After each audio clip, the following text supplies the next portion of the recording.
All right, so I have received no less than 3 questions this week from leaders, and they all have the same common theme.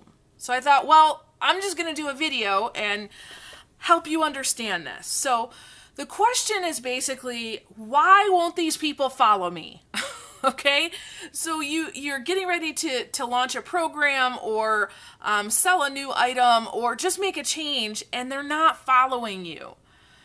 So that comes into what we call the law of buy-in. So John Maxwell does a teaching on this one, and he says that people buy into the leader first and then the vision. So think of that vision as, your project, your program, a household chore, right? Something that you're trying to get somebody to do, right? But they buy into the leader first and then that thing. Okay? And quite frankly, John also says that every message people receive is filtered through the messenger. Okay, so for example, if you're watching this video or listening to the podcast, chances are this isn't your first time. If it is, hey, welcome, we're glad you're here. But chances are, with as much content as I have out there, it's probably not the first time you're plugging in. Why do you keep coming back? Have you ever thought about that before?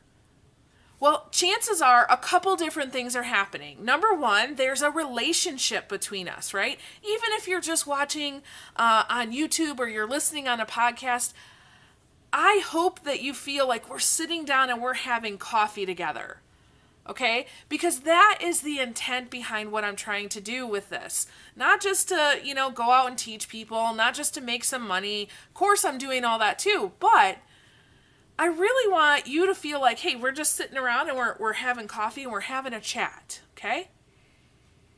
So the other reason you might be following me is you're getting results.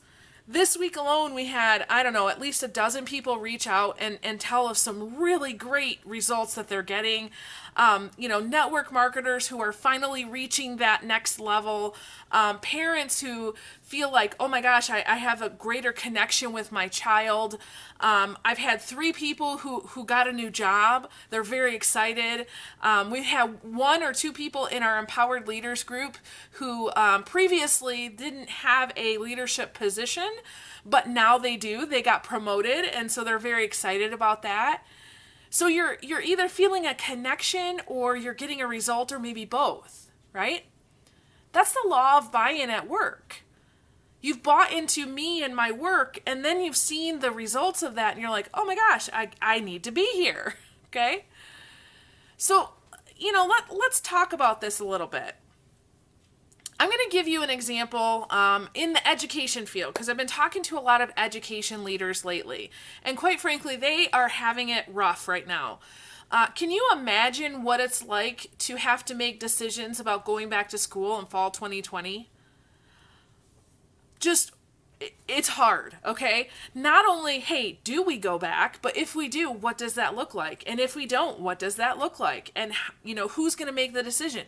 When is the decision going to be made? What supports do we need to do? Hey, wait a minute. What are our parents and our children thinking about right now? Okay? There's a lot going up, all these different conversations. And so I've noticed 4 different types of people that I want to share with you. So the first person is the leader who, quite frankly, they don't know what to do. They're overwhelmed. They're stressed. So therefore, they know I don't have a decision, so they don't talk to their people. They have no plan, and they're not talking to their people. When I find this out, I say, okay, we've got a problem. Because if there's no vision and there's no leader, pretty soon your people, this is a dangerous situation. Your people are going to leave.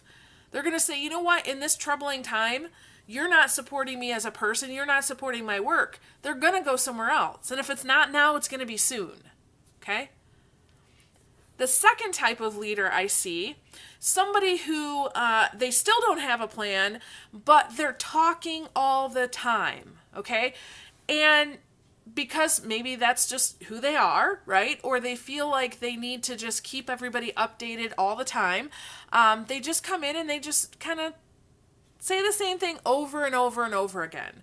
Or they're sending you an update email and it's basically copied and pasted from the previous week. So they're talking, they're communicating, but they're not saying anything of importance, and they're not kind of connecting with you, and they have no plan. Quite frankly, people are not going to stay very long there, okay? And if they do, it's because they're going to at some point demand a different leader. Be careful.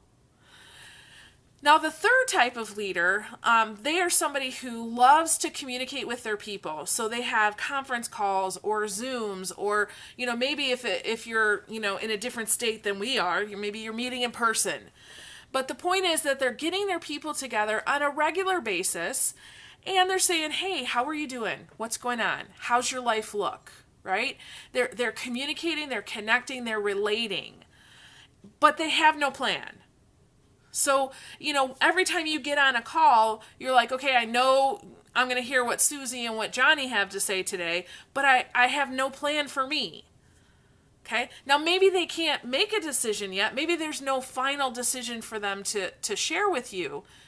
However, in this kind of an environment, what's going to happen is that people will stay, but they're going to need something at some point. And be careful, because if you don't provide them with something, there's going to be a riot on your hands, okay?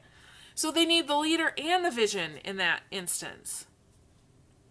And the final type of leader, quite frankly, I've been dealing with a little bit more, and really just to kind of have them take a breath, and recognize the awesomeness of them, their opportunity and their people.